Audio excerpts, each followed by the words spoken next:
Amigos de este su espacio, nosotros continuando con esta producción del día de hoy, lo que tiene que ver con un acontecimiento histórico, de 1965, un 24 de abril. Lo que fue esto para la historia de República Dominicana y tal vez del mundo, ante los cambios que surgieron en la humanidad a partir de esa fecha. Para tales fines, poder conocer nosotros a fondo lo que fue ese pasaje por la historia, vamos a conversar con Manuel González Manegonte, no solamente un apasionado de la historia, sino un importante dominicano. De eso que entiende que la vida debe avanzar y cambiar las páginas de la vida, pero poder mantener vivos los recuerdos a manera de enseñanza y orientación para no repetir los hechos nuevamente en nuestra historia. Manegonte, bienvenido por aquí, mi querido amigo, por este espacio. Buenas noches a todos los amigos, besos a todos y a todas. Nada, un saludo, Robert. Y antes que nada, quiero recordar a la gente que hoy es viernes, mañana empieza el fin de semana y tenemos siempre que tener presente, recordar usar las mascarillas, ya, evitar los lugares, las aglomeraciones y mantener la distancia social. No importa que sea una mascarilla como esta que tengo yo de las Estrellas Orientales o una mascarilla quirúrgica, pero usemos la mascarilla porque el COVID es un problema y hay que combatirlo con prevención. Claro que sí, Manuel. Y vemos, Manuel, que lejos de que muchas personas creen que ha desaparecido, se mantiene presente. Mira, recientemente importantes personas que han fallecido, que para nosotros es muy lamentable, pero nos deja entender a todos que todavía el COVID está presente, como bien tú No explicas. bajemos la guardia, lo importante es no bajar la guardia, mantenerlo siempre con estado de prevención y políticas preventivas todo el tiempo. Permíteme, Manuel, y ahora te voy a robar el espacio, que sabe que es tuyo ahora mismo, pero recordar que el ministro de Salud Pública dijo que ya a partir de 65 años pueden pasar a aplicarse la primera dosis de la vacuna, que bajaron de 68 a 65, que ahí se abre una oportunidad para nosotros poder llevar a nuestros adultos mayores a que se le aplique esa vacuna muy importante, ¿eh? Positivo, positivo. Claro que sí. Manuel, vamos a adentrarnos al tema que nos compete en el día de hoy, 1965, 24 de abril. Hacer un pequeño recreo de lo que es esto, pero de una manera u otra, Manuel, poder edificar a la audiencia de qué significó y qué fue esto para nuestro país, esta fecha tan importante, por favor. Bueno, lo primero que tenemos que decir y recalcar, y yo en eso siempre subrayo, que la gesta patriótica, yo siempre le digo la gesta patriótica, yo ni utilizo la palabra ni guerra civil, ni revolución, Sí, porque mi ni guerra, revolución, no claro. fue una revolución realmente, fue una guerra fratricida, una guerra civil fratricida, que se circunscribió a una parte del país realmente. Y fue una gesta patriótica debido a que hubo una intervención, una invasión de los Estados Unidos. Ahora bien, para entrar en el contexto de qué fue el 24 de abril, para mí personalmente ha sido el evento, el acontecimiento histórico, el acontecimiento social en el siglo XX, en el siglo XX. O sea, el Sí. principal acontecimiento no fue la invasión del 16, ni el conchoprimismo, ni el gobierno de Horacio Vázquez, ni la tiranía de Trujillo, sino ese acontecimiento que puso, vamos a decir, eh, una línea divisoria en nuestra historia. En nuestra historia. Después del 24 de abril, ya las cosas no iban a ser como antes. Después del 24 de abril se inició en nuestro país un proceso de transición y posteriormente de democratización a raíz del advenimiento del gobierno de don Antonio Guzmán en el año 1978 y ya hemos trillado 56 años. Lo lamentable, Robert, y lo lamentable a los amigos del programa es que mucha gente todavía está anclada en 1965.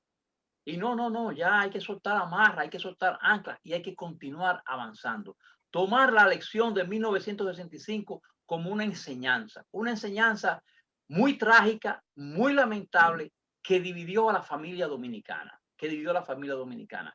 Nosotros somos partidarios de la unificación, de cerrar todas las heridas, de cicatrizarlas totalmente, ¿ya? Por ejemplo, hemos planteado que, por ejemplo, en Santo Domingo existen dos monumentos a una misma razón. Sí. Se llama el Monumento a los Caídos. Ese monumento a los caídos hay dos. Uno está ubicado en el Ministerio de Defensa y otro está ubicado frente al Parque Independencia y al cementerio de la Avenida Independencia. Y realmente quienes cayeron fueron dominicanos. No fue lo del bando constitucionalista, ni fue lo del bando del CEFA, ni de las Fuerzas Armadas o de los pro-norteamericanos. No, fueron dominicanos que murieron durante esos acontecimientos que duraron desde el 24 de abril de 1965 hasta el 3 de septiembre, cuando se firmó oficialmente el acuerdo de paz, ya, o lo que se llamó el acta institucional. Entonces, yo personalmente soy partidario de que ya los dominicanos terminemos y zanjemos esas diferencias, porque cada vez que se acerca la fecha, siempre se viene con el mismo tiquiti, el mismo protagonismo. No, ahí murieron dominicanos. Ahí quedaron niños huérfanos de ambos bandos. Ahí quedaron mujeres viudas de ambos bandos. Y ahí murió mucha gente. Hay un estimado, hubo un estimado inicial que se hizo en noviembre del 65, a raíz de finalizar los acontecimientos, que decía que habían muerto 2.800 personas. Sin embargo, documentos desclasificados de los Estados Unidos, o sea, me refiero a escritos del general Bruce Palmer, el escrito de George Power Pat, ya plantean directamente que en esos acontecimientos murieron prácticamente 4.000 dominicanos. Y eso se refleja en los acontecimientos no solamente del día 24, 25, 26, 27 y 28, sino lo que ocurrió posteriores, lo que se llamó la Operación Limpieza, que ocurrió desde el 13 de mayo hasta el 22 de mayo, donde se hizo una masacre indiscriminada de más de 1.000 dominicanos en las zonas norte, entre los barrios La Fe, Villajuana, esa zona, Las Cañitas, Las Flores, toda esa zona próxima, por ejemplo, al mercado, ¿no? Y hay que decirlo, eso fue un acontecimiento muy trágico que enluteció a la familia dominicana. Pero ya es hora de que soltemos amarra y que sigamos hacia adelante, Lo que pasó, ya pasó, pero que no se vuelva a repetir. Te quería señalar algo, porque en el contexto del 24 de abril no se puede ver solamente como la fecha per se del 24 de abril. Tenemos que ver el origen per se de ese 24 de abril. ¿Qué originó todo esto? Fue primeramente una división en el seno de las Fuerzas Armadas que ocurrió posterior a la muerte de Trujillo, donde se fueron forjando diferentes grupos de militares, unos retrógrados, otros conservadores, otros progresistas, otros con tendencia más o menos revolucionaria, pero las Fuerzas Armadas estaban totalmente divididas porque no existía un mando real que los unificara. Cada cual quería jalar por su lado. Hubo unos famosos negocios que se llamaron las cantinas de las Fuerzas Armadas, donde hubo una serie de militares que se metieron a negociantes y utilizaban hasta los aviones de la Fuerza Aérea Dominicana para traer contrabando y competir con el libre comercio en la República Dominicana. Y también hay que señalar que ahí también ocurrió lo que se llamó el golpe de Estado contra el gobierno constitucional del profesor Juan Bosch en el 25 de septiembre de 1963. También habían otros factores, como fue el clima de la Guerra Fría, porque también hay que decirlo, existía el miedo por parte de una serie de gente de que aquí ocurriera otra nueva Cuba, ¿ya? Hay que plantearlo, o sea, porque se planteaba también el llamado otro bando, el bando que encabezó en un inicio Elías Wessing, pero que después lo echaron a un lado los mismos norteamericanos a partir del 7 de mayo de 1965.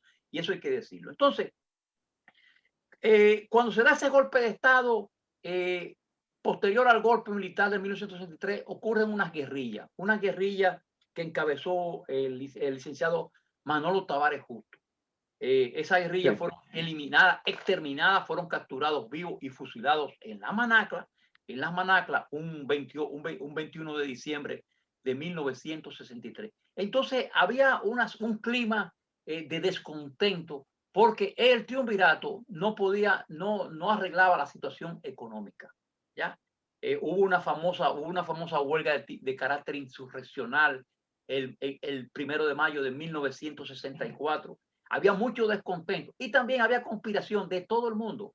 Cuando digo de todo el mundo, yo te diría, si agarramos los mandos militares que había en ese momento en el país, estaba todo el mundo conspirando contra el triunvirato, porque era un gobierno ilegítimo, totalmente ilegítimo. Hay que decirlo, ¿ya? Donald Reagan era un gobierno ilegítimo, no tenía ninguna sustentación legal, ¿ya? Solamente el mano militar y que se hizo el 25 de septiembre. Y también hay que decir otro factor que mucha gente no lo toca, Vamos a ver. porque es un factor... Manuel, permíteme antes de tú tocar ese factor hacer una pausa para que lo toquemos. ¿Qué te parece? No hay problema. Excelente. Señora, interesante conversación con Manuel González Manegonte. Venimos en un momento. Señores, retornamos por aquí. Algo que nunca se había tocado, como dice Manuel, un factor muy importante de lo que tuvo que ver con esta gesta patriótica. Vamos a ver, Manuel. Sí, mira, yo siempre lo he dicho, hice una serie de investigaciones hace 6 años, cuando a raíz del 50 aniversario. Tú sabes que yo siempre estoy chequeando el clima, estoy chequeando las lluvias, y me puse a analizar y a revisar la literatura de los periódicos de la época, ¿ya? ¿Y qué ocurre? En Santo Domingo no había ocurrido una sequía tan grande. O sea, cuando estoy hablando de Santo Domingo, te estoy hablando del acueducto de Santo Domingo, el que en aquel entonces alimentaba la capital, que eran los ríos Isamaná y Higüey. Y en ese momento, el país estaba viviendo una sequía. Vamos a ser más específico. Las zonas próximas a Santo Domingo. Me refiero a San Cristóbal, Villa Altagracia, la capital, San Isidro, Las Américas, Vallaguana, Monteplata. Yo recogí una serie de información de las estaciones pluviométricas, o sea, las estaciones meteorológicas que habían alrededor de Santo Domingo, para tratar de confirmar lo que leía en los periódicos. Y realmente había una gran sequía, había una gran escasez de agua. La gente estaba hastiada, ¿ya? No es como ahora que tú a través de las redes te enteras rápidamente. No. En aquel entonces la gente estaba harta. Había un fuerte calor también, hay que decirlo. Y eso contribuyó también a que a esas 2 de la tarde, cuando el doctor José Francisco Peña Gómez, a través de las ondas hercianas de Radio Comercial, puso el himno de la Marsellesa. Cuando todo el mundo, porque la gente escuchaba ese programa Tribuna Democrática. Eso era un toque de queda. Era un toque de queda realmente. Y se escuchaba ese programa. Y cuando la gente escucha el himno de la Marsellesa y la voz vibrante, porque hay que decirlo, la voz del doctor José Francisco Peña Gómez fue vibrante y llamó a la gente a las calles de una manera espontánea, porque fue espontáneo. Quiero señalar esto. Fue espontáneo la salida de la gente masivamente a las calles ya a protestar contra el triunvirato. El doctor Peña Gómez anunciaba el apresamiento del Estado Mayor del Ejército Nacional al general Marcos Rivera Cuesta, y allá eso ocurrió primero aquí adelante en lo que era donde está la UNFU. Ahí estaba un campamento que se llamaba, para que los amigos lo quieran entender, se llamaba 27 de febrero. No estoy hablando del que está en San Susi, al otro lado del río. Estoy hablando de que ese campamento donde está la UNFO actualmente, ese campus, estaba artillería el 27 de febrero. Y se movilizaron hacia el campamento 16 de agosto, que es el que está allá después del 25, después del peaje. Entonces, ahí se concentra la fuerza fundamental de una de las conspiraciones, porque hay que decirlo, esta es la conspiración que dirigía el coronel Rafael Tomás Fernández Domínguez y el famoso grupo de la bomba, el grupo de los 12, el grupo de los 12. Esto en ese momento estaban dirigidos por el coronel Hernando Ramírez, ya quien enfermó a raíz de los acontecimientos de una hepatitis. Y también estaba un grupo que se llamaba el Grupo de San Cristóbal, que lo dirigía Neina Rafael Nivar Seijas, pero que había sido golpeado fuertemente en días anteriores cuando lo deportaron. Lo mandaron para afuera, creo que fue a Washington, si mal no recuerdo, y quedó un grupo de ese grupo de San Cristóbal conspirando también contra el triunvirato. También estaba el grupo de Pimpo de los Santos, que estaba conspirando en San Isidro en la Fuerza Aérea. Y estaba el grupo de Wessing, ya, el grupo de Wessing, que era el CEFA. Eran dos entidades diferentes que estaban en un mismo sitio. El CEFA. Manuel, una pregunta. Dime. Una pregunta, Manuel. El grupo de San Isidro, que siempre se ha dicho, ¿es de donde salieron los constitucionalistas? No, los constitucionalistas salieron de todas partes. Habían constitucionalistas, mira, Camaño, por si no lo sabías, Robert, Camaño estaba en ese momento depuesto en la Fuerza Aérea. Sí. Era de la Fuerza Aérea Dominicana, porque había tenido unos problemas con general Belisario Peguero Guerrero, él y Murillo López, con Belisario Peguero, y se habían ido a la Fuerza Aérea. Sí. Uno fue acogido en San Isidro, en la Fuerza Aérea Camaño, y otro fue acogido en el CEFA, que fue el general, el que era coronel en ese momento, José de Jesús Morillo López. Entonces, la conspiración era en todo el estamento militar había conspiración, a excepción de un militar, el general Rafael Esteban Pérez Guillén, que fue el único militar que se mantuvo leal al triunvirato hasta el final.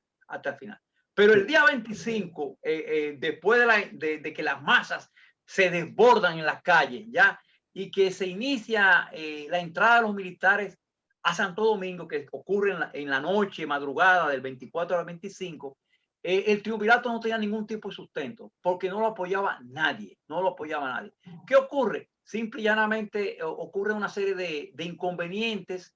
Uno que yo siempre he dicho que los historiadores, y se lo pongo a los historiadores, que lo investiguen, hubo algo que dividió el movimiento constitucionalista en el mismo inicio.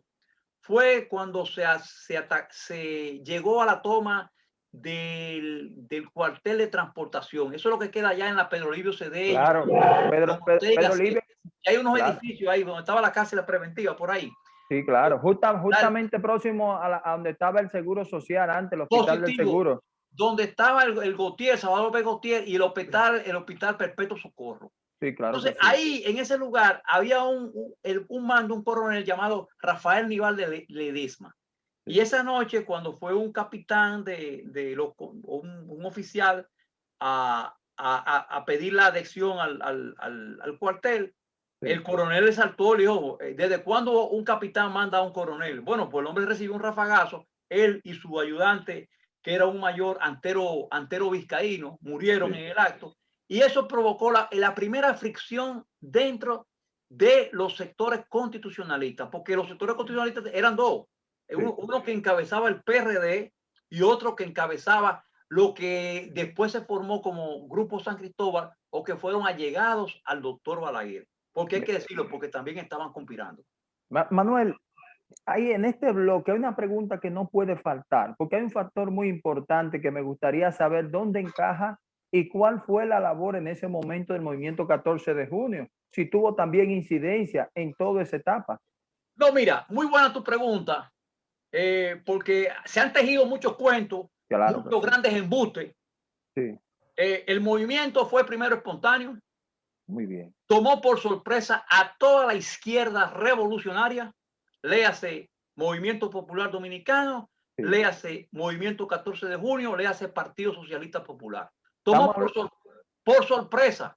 Mira, para decirte, ese día 24 de abril, se estaba casando, por ejemplo, en Puerto Plata, Amin Abel Hasbún. Sí. Ese día, Felicelio Ducudrey, que era secretario general del PSP, estaba en Constanza descansando. Ese día, mi padre, que era dirigente del Partido Socialista Popular, estaba almorzando en el restaurante Lina. A todo el mundo cogió por sorpresa. La única persona de la izquierda que conoció algo y no le creyeron, se llamaba Oscar Santana, que era dirigente del 14 de junio, porque su padre, don Isidro Santana, que era dueño de aquella flotilla de guaguas que había en la capital, ya conocía porque su padre estaba metido dentro de la conspiración, porque el PRD fue el catalizador número 1 de la conspiración del 24 de abril, ya, y de esa gesta patriótica. Siempre se ha querido echar a un lado el rol del doctor José Francisco Peña Gómez, solamente lo quieren poner como un locutor. No, no, no, no, no. Peña Gómez jugó un papel fundamental al inicio del acontecimiento y durante los acontecimientos. Y hubo un partido que no se menciona, porque yo te aseguro que mucha gente, cuando yo le mencione ahora mismo el nombre del partido, que era el Partido Revolucionario Social Cristiano, que dirigía en ese entonces Caíto Javier. Ellos habían hecho un pacto con el profesor Bosch que se llamó el Pacto de Río Piedras. El Pacto de Río Páralo Piedras. ahí, Manuel, páralo ahí porque yo sé la importancia que tiene el Pacto de Río Piedra, pero no solamente eso, no solamente eso, Manuel. Tenemos que hacer una pausa porque tenemos también que ver con la intervención de los americanos. ¿Qué pasó después de ahí? ¿Qué te parece? Bueno, si tú quieres podemos hacer la intervención de los americanos en el próximo programa. No, Porque, vamos a hacer una pausa para que vengamos con un poquito, ¿eh? ok. Muy bien. Señores, muy interesante y profunda esta conversación. Hablar de lo que fue ese día 24 de abril, pero no solamente hablar, con un conocedor a fondo de esto, Manuel González. Manuel, tú hablaste de ese pacto de Río Piedra. Sabemos la incidencia que esto tuvo para esa fecha.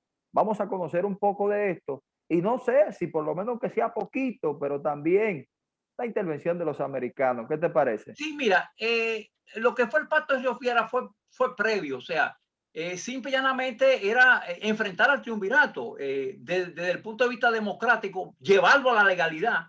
¿Ya? Claro que sí. Acuérdate que Donald Trump quería hacer unas elecciones sin la participación ni de Bosch ni de Balaguer. Por eso es que se meten los militares y los partidarios, tanto de Bosch como de Balaguer, a conspirar contra el triunvirato. Claro que sí. Entonces hay que decir algo. Ese 25 surge un nuevo gobierno, un gobierno constitucional, porque hay que decirlo, el doctor Rafael Molina Ureña fue un gobierno totalmente constitucional. Se restableció la constitución de 1963, a él le tocaba porque era presidente de la Cámara de Diputados, ya que el presidente que era de la Cámara de Senadores, Casanova, no estaba en el país.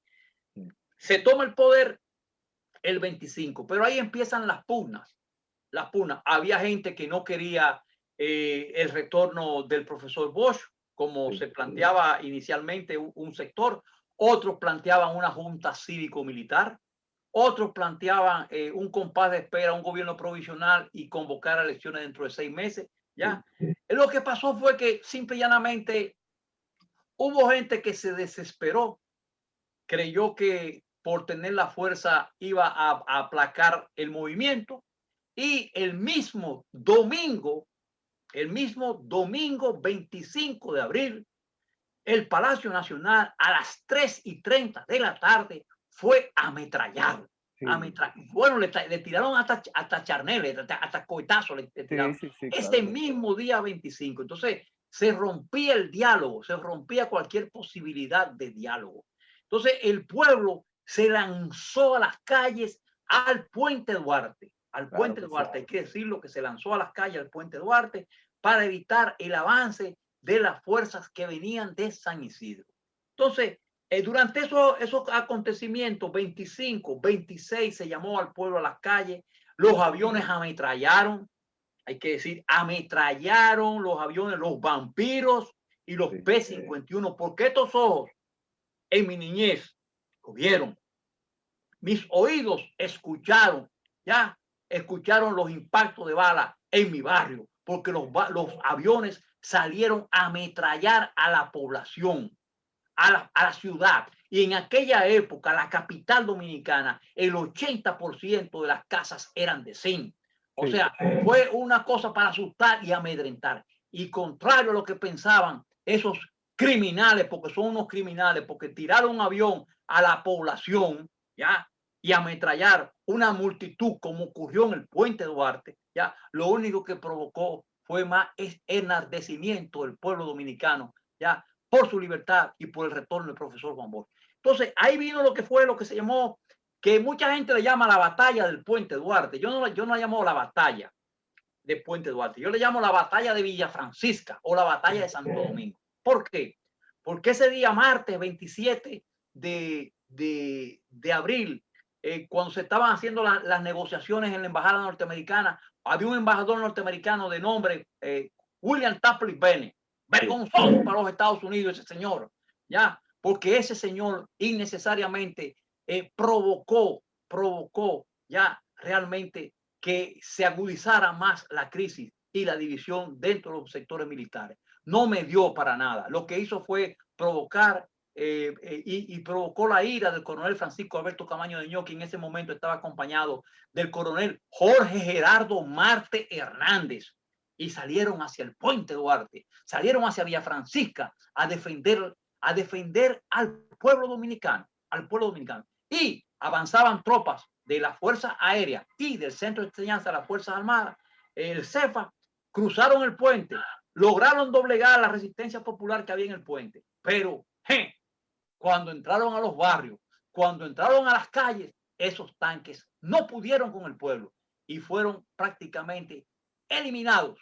Se tomaron tanques, se diezmó las guarniciones. Por cierto, ahí quedó herido el general Ramiro Mato González, por cierto, en un combate ahí cerca de la calle, no me acuerdo si era Doctor Betance, un edificio que estaba con otro oficial. Quedó herido, quedó gravemente herido en esos combates. Y el pueblo dominicano logró tomar realmente el poder, realmente el poder. Y el coronel Francisco Alberto Camaño de Ño, a partir del día 28, con el Estado Mayor que quedaba constitucionalista, se creó un comando conjunto. Eso, el 28, los norteamericanos, al ver que toda esa parafernalia que habían preparado a través de los años, a través de la tiranía trujillista, se desmanteló. Porque te quiero decir una cosa, todas las guarniciones estaban a favor del sector constitucionalista el día 27 de febrero. El día 28 estaban a favor, hasta que llegaron los americanos y no, le dieron pau a esa gente.